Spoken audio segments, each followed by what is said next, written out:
Hi, I'm Independent State Representative Marty Groman. Welcome to the Legislative Lowdown. We take on issues of state and local significance, and we're going to be heading into a couple of shows about the upcoming referendum questions that will be on the ballot on November 7th, Tuesday, November 7th. So mark your calendars, it's really important to vote. So I'm really pleased to be joined today for the casino referendum question by two gentlemen who are real experts. We're going to go back and forth on this question. I don't have a bias, or my vote is my vote, your vote is your vote. I just want to allow each of them to draw out their viewpoint and help you, the voter, make a more informed decision. So first, in favor of the question one, I'm honored to have Drew Ketterer here this morning and Roy Leonardson. So what I'll do is ask each of them to introduce themselves, and then we'll kind of each make their case from there. And I've also got a series of questions that I received on Facebook that I'll be asking each guest. So Mr. Ketterer, take it away. Introduce yourself, and then we'll hand it over to Roy, and then we'll kind of let you make your case. All right. Well, thanks for that, Marty. It's a pleasure to be here with Roy and yourself to discuss an important public policy issue, which will be before the voters of the great state of Maine. Actually, this will be taped, so very soon. I am Drew Ketterer. I'm a partner in the law firm of Ketterer & Ketterer, located in beautiful downtown Norridge, Maine. I served in my past as a two-term member of the Maine House of Representatives and served 3 terms as Maine's elected Attorney General. I'm here today as counsel for Progress for Maine, which is the political action committee trying to advance the interests of Yes on One. And I'm going to turn it over to Roy to introduce himself. Great. Well, thank you for having me. I'm Roy Leonardson, as you mentioned.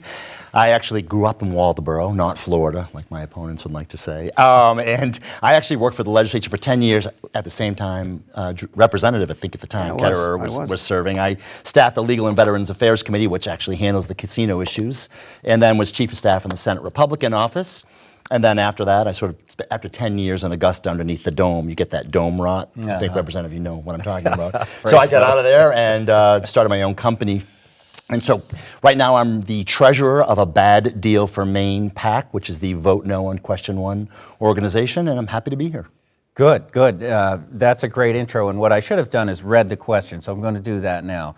So the question is, this will be question 1 on your ballot. Do you want to allow a certain company to operate table games and/or slot machines in York County, subject to state and local approval, with part of the profits going to the specific programs described in the initiative? So, Drew, make the case for that. Convince us why you should vote yes on question 1. Thanks, Marty. So, there are a number of people that are running for governor for 2018 in the great state of Maine. And I think at last count, at least I think when I went to bed last night, it was about 18, maybe more than that since the legislature was in session yesterday. But almost all of them are talking about job creation and the importance of job creation. We can't really rely on government to create jobs. We need the private sector to create jobs. The initiative with a vote on Yes on One to establish a casino in York County, we believe would go a long way towards establishing jobs. It's anticipated that in the construction phase, there would be approximately 2,700 jobs created during the construction phase, which would be a number of years, actually. And then following that, probably in excess of 2,000 full-time permanent jobs established in the casino itself. The anticipation is that the capital expenditure put out to begin with would be in the vicinity of $175 million. And I don't know about you, but in my neighborhood, that's a lot of money.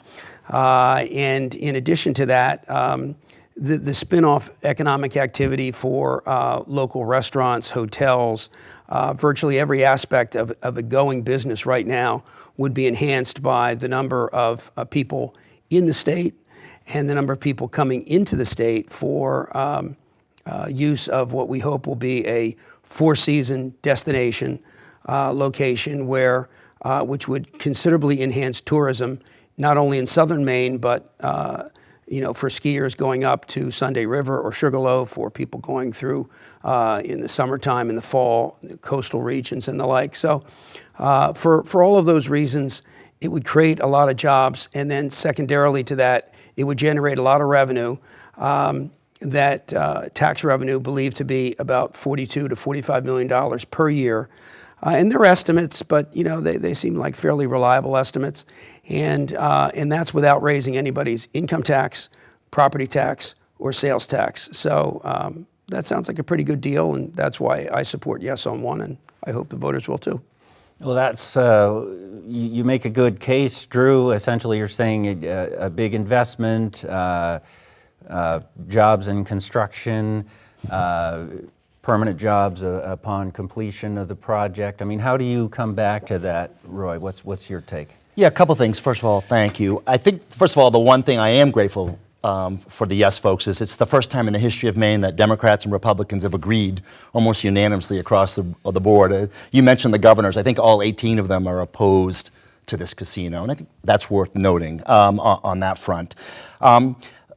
To the other issue, which is sort of the investment and all of that stuff, I think jobs are jobs, and I'm not going to debate the value of jobs. What I would like to point out, though, is that the way this legislation is written is it gives one guy, one company, a license. Mm-hmm. There is no, all of these things sound great, but there is no requirement for the investment, or, it's a very different than tax. Folks are probably familiar with what went on in Massachusetts, where there was a competitive bidding process. The state said, we want this, and so consequently, Steve Wynn's spending, $2 billion in Boston now to put a casino in. What we're essentially saying is, go ahead, get on the ballot, give you and only you the license, and then you do with it whatever you want, which could be to flip it. Let's say the value is somewhere between $100 million and $200 million. Well, you spend $5 to $10 million on a campaign, that's a pretty good return on your investment. So I think the objection that I have is that we have a referendum process paid for by one company, one group or individual. The license can only go to that person. It's very specific in the bill. You don't see that when you vote, but it says there's 9 caveats that make it clear. Literally, it's down to the thing, at such and such a day in 2005 or for a certain type of parent, it goes on and on. I think voters should be aware of, you're not voting for a casino, you're voting to give one guy a license. And that's quite a big different discussion, I think. I think with all of the referendum questions, you're making an important point, which is that there is always a sort of backing or supporting language. It's not as though the one sentence question is actually That's what right. goes into statute. So. And you can find those at maine.gov. You can find the language of the entire question. But Drew, what's your take? I mean, how would you push back? That is something that you hear, okay, this is just going to benefit the one individual. Will this really kind of be realized as it's proposed in the question? Sure. Thanks for the opportunity to respond to that. I think, first of all, the notion that it's only going to benefit one person just really isn't accurate. The reason why I say that is that when people throughout the state of Maine will have a tax benefit of approximately $42 million each and every year without raising anybody's property tax, sales tax, or income tax, it's hard to argue that doesn't benefit everybody in Maine, because it clearly does.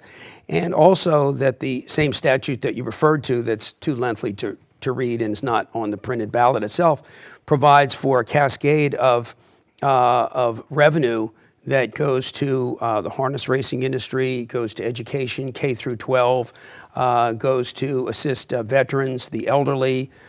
So the notion that sort of there's only one beneficiary just really isn't accurate. On the second point, I think raised that one person or one entity is the only one that's going to be qualified under the statute to apply for it. That is a true fact, but I think the explanation can be instructive to your viewers, which is this. First of all, the notion that somehow somebody's gamed the system really isn't accurate, because that system of putting something on the ballot is open to anyone. So just limiting it, just what we saw it recently with a 3% increase in tax on high income earning Maine citizens. Recreational marijuana was, so that process is open to anyone, but just narrowing it for the purpose of this discussion to casinos, you know, the Oxford Group could have come in here, Churchill Downs could have come in, Steve Wynn could have come in. That process was open to everybody. Now the fact that Capital 7, which is the only entity, as Roy pointed out, that would qualify under the statute to apply for the license, is able to get it, is offset by the fact that he or his companies, Capital 7, has to invest significant number, I mean, in the millions of dollars in order to get this on the ballot and get in front of the voters. So it would make sense that why would someone say, let me put 5 million, 10 million, however many it is, millions it is. At the end of this, I want to make sure that Steve Wynn can come in and compete with me. I want to make sure that Harris can come in and compete with me.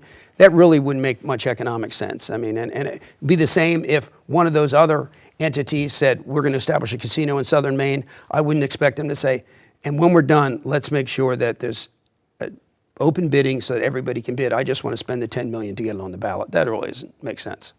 So the case that you're making essentially is, look, this is the process that exists. Anyone who wished to do this would have to go through the same process that we are. And yes, we need to define an area in which we need to compete. We can only we need sort of a market area as well. I mean, how do you come back to that, Roy? Well, then let's use that logic and ask yourself a very simple question then. Is it fair to have a conversation of who are we going into business with?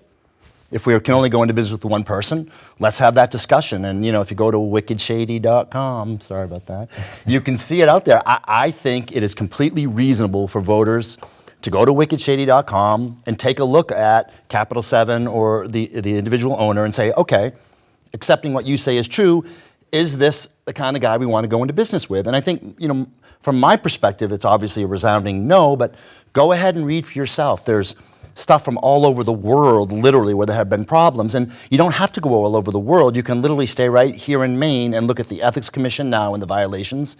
The legislature's OPEGA, which is the Office of what? I don't even know what OPEGA is. Government Accountability Office. Marty knows. He's a member there.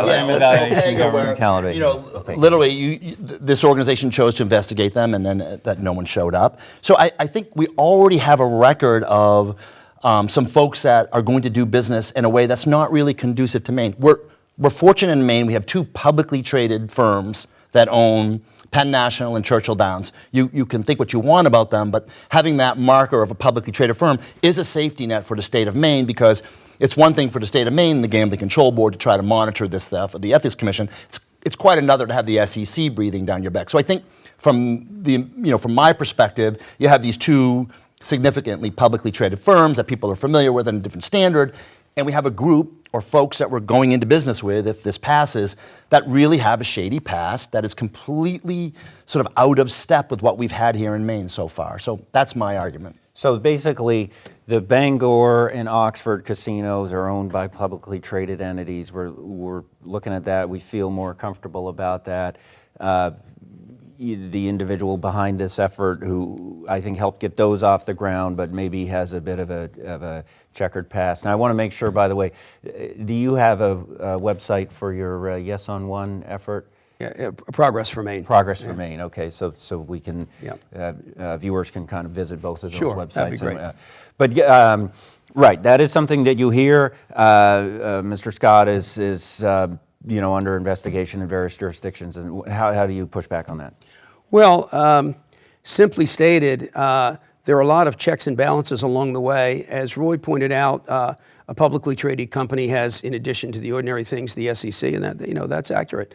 However, there are a couple responses. One is I've heard it said by opponents that, well, he's just going to get this and then sell the license to somebody else. Well, I don't know if that's accurate or not. It's trying to predict what's happening in the future. But I mean, I guess if that's the case, they wouldn't be dealing with Sean anyway. I don't know that is going to be what's going to occur. But so that's certainly one response. But there are a number of checks and balances along the way, starting with November 7th, when the citizens get to say, yeah, I think this is a good idea for Maine. It's sort of a pass-fail system. We're not grading it. You either want a casino and what it brings in terms of economic benefits, or you don't, and you have the opportunity. So that's the first checkoff. Assuming that the yes on one prevails, there would still be this sort of, I don't know if the correct phrase is character and fitness, but along those lines for the gambling control, if they thought there was something that was untoward about the background. I mean, this initiative doesn't require Capital 7 to get licensed. It permits them to apply for a license to a regulatory board that can look at a number of factors and say, not you folks, and they're free to do that. So I think there's checks and balances, and then assuming you get past that, which may be, to hear Roy's people, that may be a big assumption to get past both of those, but assuming you do, it requires municipal approval. I mean, you've got to get a town has to be in York County according to the statute, to say, yes, we will accept this entity, we'll accept you. And that's got to either be by vote of the city council or by the citizens, and followed up by a host of regulatory stuff.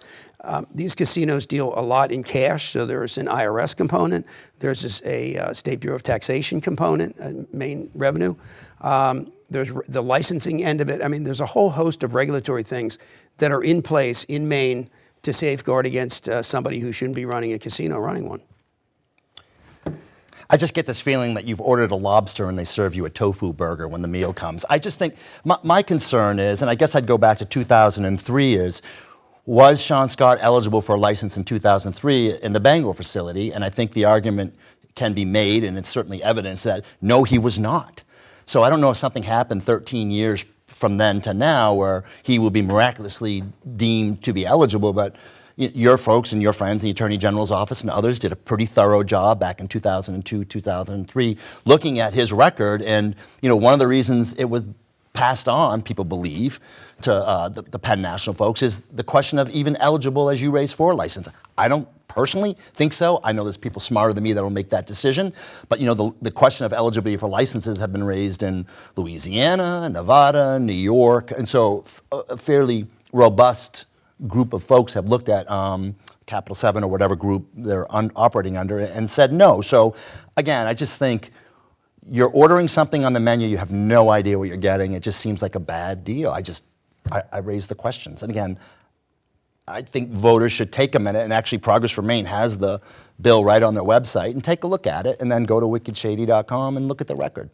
So it's all out there. And compare and make. Yeah, and I agree totally with the checks and balances. We have plenty of checks and balances along the way. I think voters are pretty sophisticated on this casino issue, and I feel pretty comfortable about that. So I'm not worried about anyone being hoodwinked here. I think people that will happen and that will fix itself. But I just think, you're not getting what you ordered. I mean, speaking of people smarter than me, I've got some questions from friends, neighbors, voters, constituents that I want to open up for you guys. On the Facebook? Because neither Drew or I are on the Facebook or the Twitter or any of that stuff. But go ahead. I do use the Facebook. Thank you for clarifying that. on the interterwebs. Yes. On the tubes and stuff goes through. It's fantastic. The intertubes, that's it. So Drew has a flip phone, by the way. I didn't want to. He doesn't want people to know that. Yeah, that's actually true. Don't let that influence your decision. No. I miss the flip phone days. Anyway, so from Jane Martell, would the casino take away business from Oxford? I don't feel as though there is room for two casinos with that proximity in Maine without it having a negative impact on one. What's your take on that? Yeah, there was a study that was actually authorized by the legislature. I don't know if you remember then or not, but in 2015 there was a report that came out that actually said, in addition to the two existing casinos, that Maine could handle up to two more, one in northern Maine, I think in Aroostook, and the other one in southern Maine in York County. Right now, there are a number of people in southern Maine that travel to Connecticut. There's buses that go down there to go to Connecticut. And I think in response to that, Massachusetts realized how much revenue they were losing and finally said, look, why is all this money leaving from Massachusetts going south? And in Maine's instance, crossing Massachusetts and New Hampshire and going south to Connecticut, saying, well, why don't we see if we can, keep Maine money in Maine? And so it's not so much of competing with the two existing casinos as the facility that is planned to be built in Everett, Massachusetts, right outside of Boston, is a billion-dollar facility that is going to draw. And if we don't have anything in southern Maine to keep those people there, they and others from around Massachusetts are going to be there. So, I mean, it appears that there is enough. We're trying to really build the entire industry because of this spinoff for the benefit of tourism, the hotels, the restaurants, and the like. So it appears from that study and other studies that have been done that, you know, there's enough there. I mean, people could have said, well, one casino per state. We've got Bangor going, and that's working well. Why Oxford?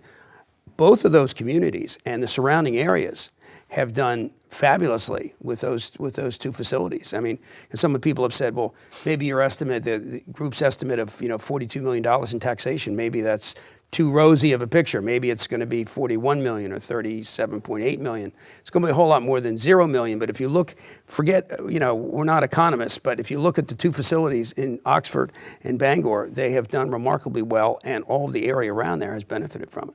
Yep. And we would like to replicate that in southern Maine. Yeah. So the basis you're working on is there is enough market area. Now, one of the things I wanted to make sure I got into on the show here is this cascade concept. So you have the tax revenue coming out of there. I mean, how sure are we about that? Have you had a chance to kind of dig into that? Well, let me first address the previous. Can I just real quick go back to that? So we have a Southern Maine casino. It's in Oxford, a few miles from the Cumberland County border. So I do want to make that clear that from our perspective, where the gamblers are coming from, it is literally 70% of the gamblers are coming from the hour-and-a-half sort of radius around Oxford, which includes all of most of York County and all of Cumberland County. So essentially, what you would be doing is saying we're going to put another Southern Maine casino in. Several hundred jobs will disappear from Oxford County, come down to this part. And so I think there's a good public policy discussion to have. Is rural Maine, which is that western sort of side of Southern Maine, has some 10%, 12%. I mean, you've represented Western Maine, you have a sense of the unemployment rate. Is that something you want to do? Do you want to cut a couple of hundred jobs? That is absolutely will happen. You can't put another casino in the same region and expect to draw from the same folks. It will be pretty devastating. The second piece is, you bang in a $2 billion, $1 billion, whatever it is, wind facility. Let me just tell you, the trailer park over here in Old Orchard Beach, where they think they might locate that, is not going to be a wind facility. I'm going to drive to the wind facility, and I drive from Bangor. I mean, it's going to be pretty spectacular. Just like people from Maine go to Foxwoods, Mohegan Sun. Those are destinations.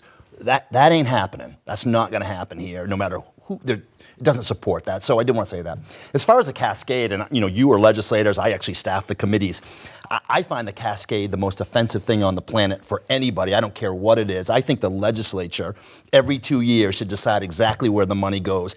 I don't want to give $12 million to the harness racing folks at all. It's a bunch of rich Republicans from Massachusetts. I'd rather the $12 million go to opioid addiction. I'd rather you guys sitting in the legislature say, here's this money. My voters wanted me to put the money here and just wipe out that whole damn cascade. It's a scam. We do it.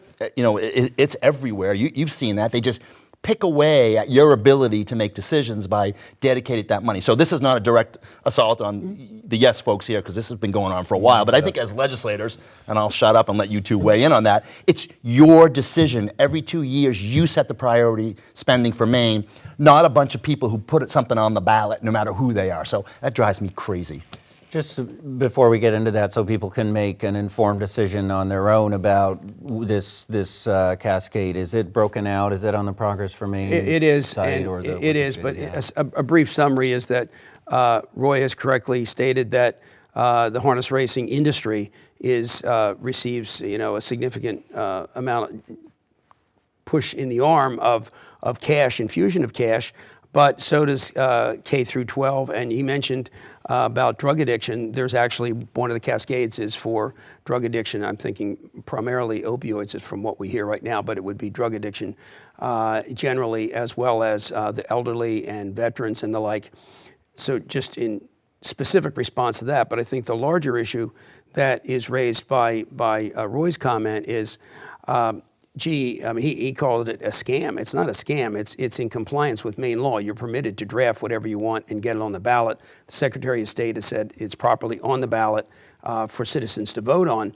But I think he's raising perhaps the larger issue, which I think was the issue with OPEGA, or the Legislative Oversight Committee, about is it good public policy generally to sort of say, this is how we're going to formulate public policy. As a former member of the House of Representatives, and you as a current member, I think you'd agree that the process, most public policy is created through the legislative process that has public hearings and input from the public.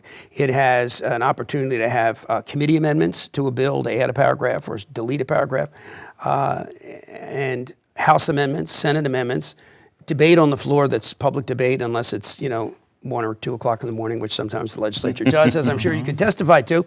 But I mean, that's a process by which, by the time something gets to the governor's desk, that concept is pretty well developed and the like. And there's something to be said for saying that is typically the way public policy, and in the vast majority of cases it is. Another example of exactly what Roy was talking about that doesn't have to do with casinos, but that notion is the 3% from the higher income earner saying the only thing that's going to go to is going to be for the education, for public education, general purpose aid to education.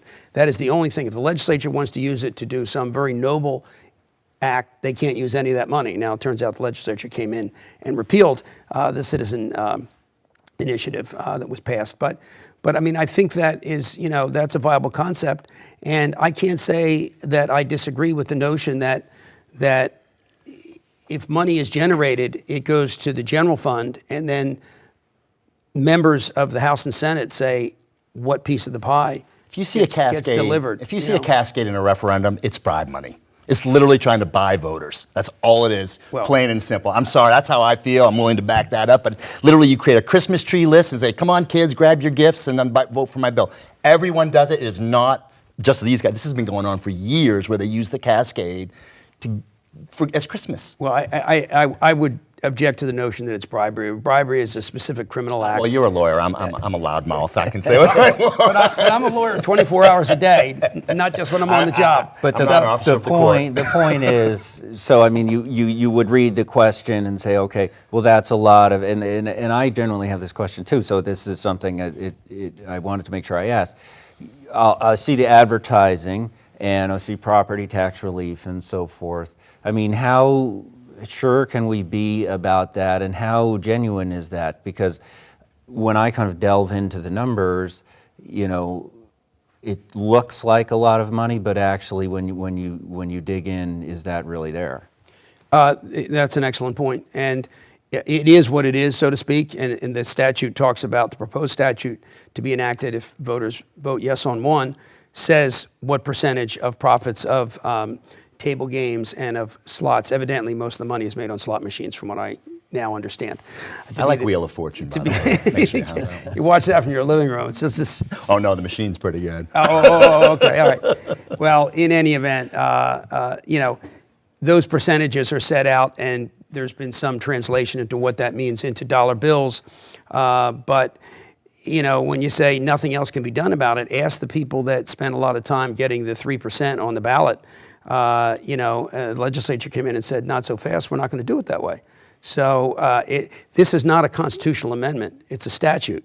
So it means any statute can be repealed, it can be modified by the legislature. It comes in and says 10%, Roy happened to pick harness racing, saying, I don't think a lot of people want to support an industry that is just sort of slowing down and the like.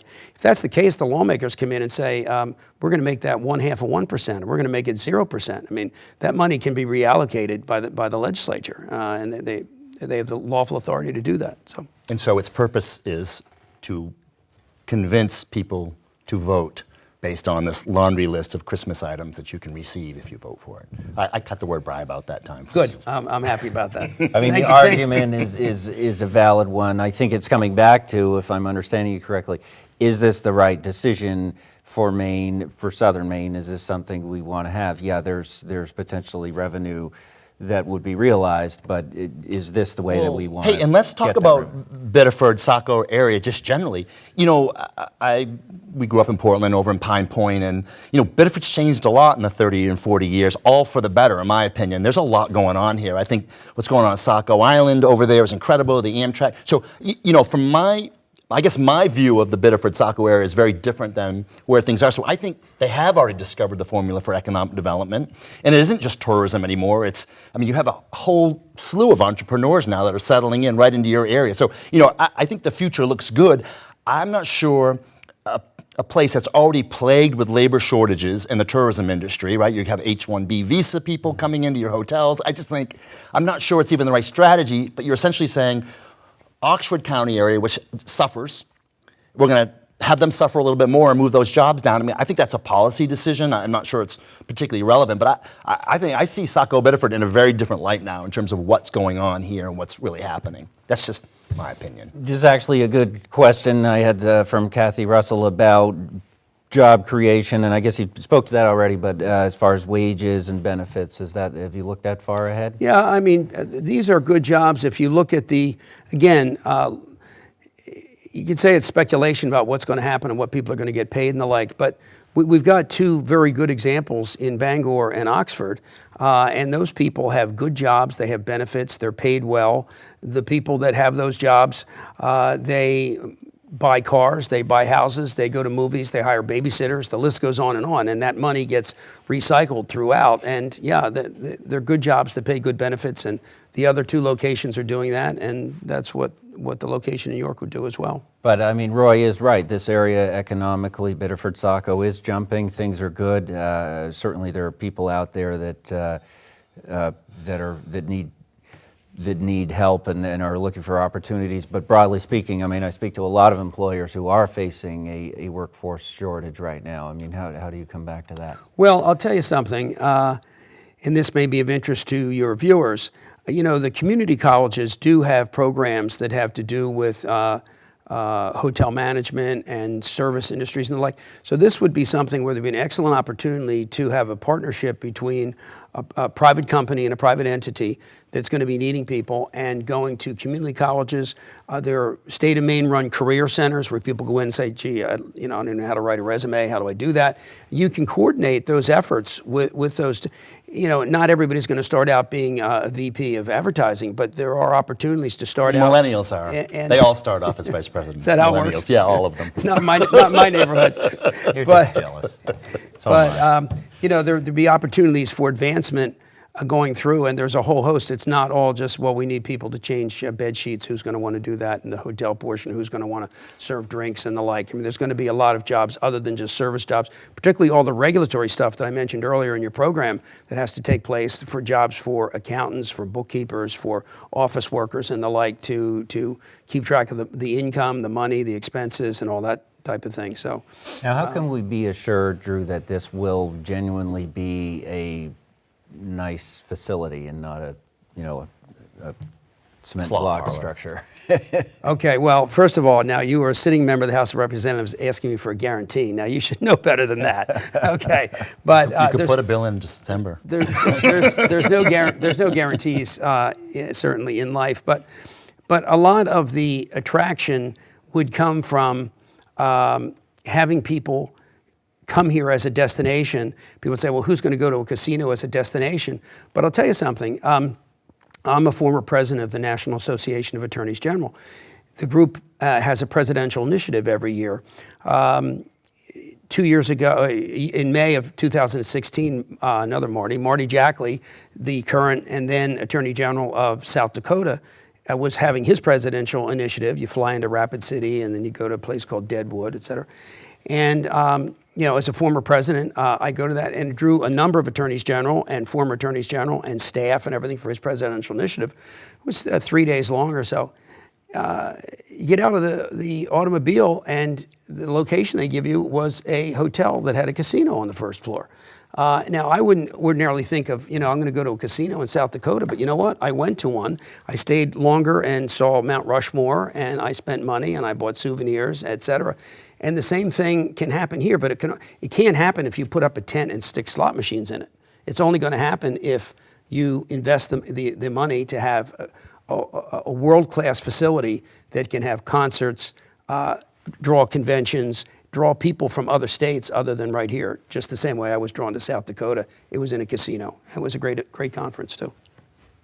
Well, I don't gamble, but I bet we're not going to have a world-class facility because we can't afford it, because there's not the population to support it, not with Steve Wynn's thing going down the road. That's sort of my opinion. I just wanted to close this part of it by saying, I think the hopes and dreams for Biddeford and Saco are very different than they were 10 years ago. I think this is a tremendous sort of economy that's beginning to grow and to burgeon here. And I like to think that the folks in this region see themselves differently now too, and are going to sort of move in a very different direction. And that this need or this desperation that really just existed 10 years ago isn't really here anymore. It's a different place. So that's my personal opinion. I'm not sure it's a campaign statement, but I think bigger things are on the horizon for Biddeford and Saco, as is being proven right now. And so it's also kind of your argument that we might have achieved kind of a density of casinos. I mean, say we were talking about Target stores, you can't put a Target store every 2 miles at some Well, the point. market's coming out of Oxford. I mean, that's where our gamblers come from here.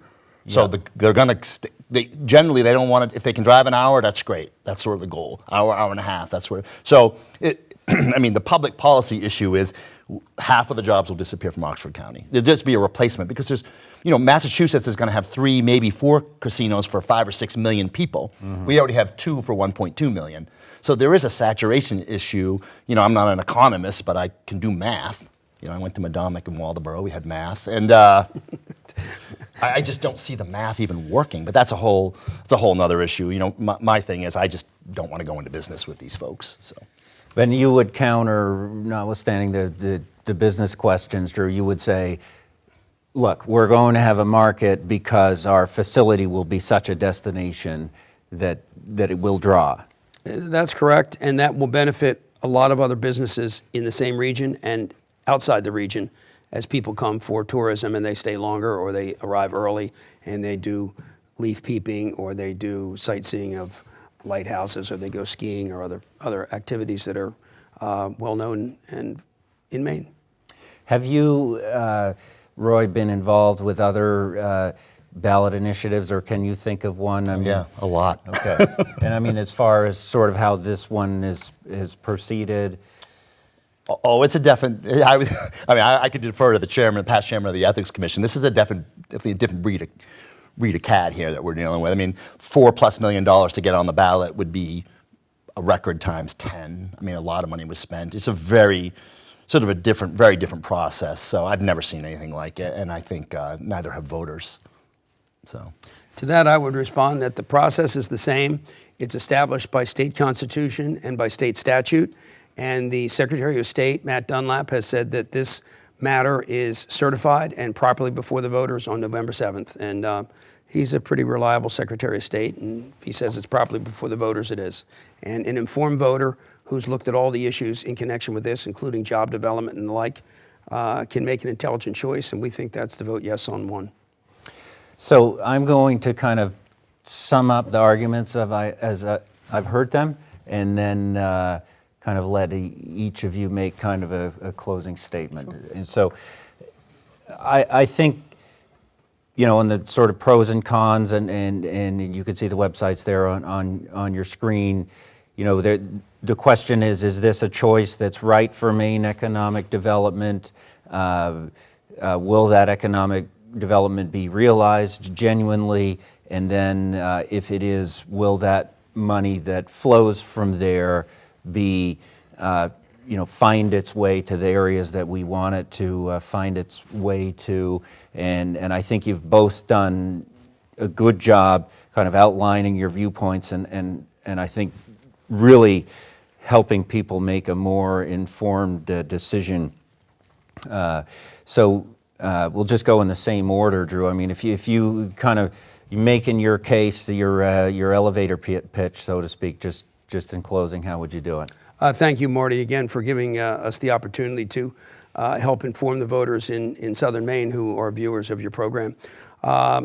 Yes on One provides for job creation. It provides for an infusion of approximately $175 million of cash into the construction phase. It creates more than 2,600 jobs during the construction phase and approximately 2,100 jobs thereafter.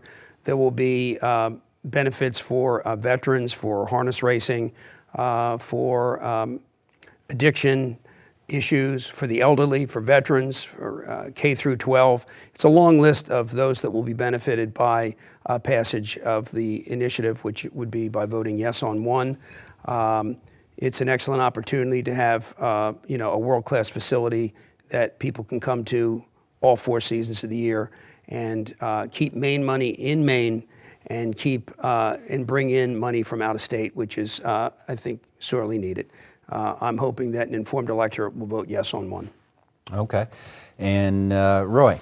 Well, you can go to wickedshady.com and see what we have to say, but most importantly, I think this is really a referendum process that essentially says to the voters, do you want to go into business with one guy and he can essentially, or that company can do whatever they want? I think that's a problem. And in case my grandmother's looking, un peu parler, faire confiance, s'il vous plaît, votez no per numéro un. It's a bad deal for Maine. Please vote no. Merci. Thank you. All right. Well summed up. And look, if there's one thing that we know for sure, it's that this question will be decided by those who vote, right? Absolutely. All voting in Biddeford will take place at Tiger Gym on Tuesday, November 7th. Actually, the yes votes will go on the 8th. You might want to make sure that. So if you're voting yes, you'll vote November 8th. The yes votes are already voting absentee. And yes, absentee ballots are available. Our city clerks do just a remarkable job getting those out. In my experience, if you call, you'll have it in a day or two. And so again, question 1 on the referendum coming up on Tuesday, November 7th. Do you want to allow a certain company to operate table games or slot machines in York County subject to state and local approval, with part of the profits going to the specific programs described in the initiative? You can take a deeper dive on the enabling statute, I think, on either website. And I hope that we've helped you make a more informed decision. You have both been great. Drew. Thanks, I'm glad you feel that way. Yeah, and Roy, really a great discussion. Appreciate it. Thank you so much, guys.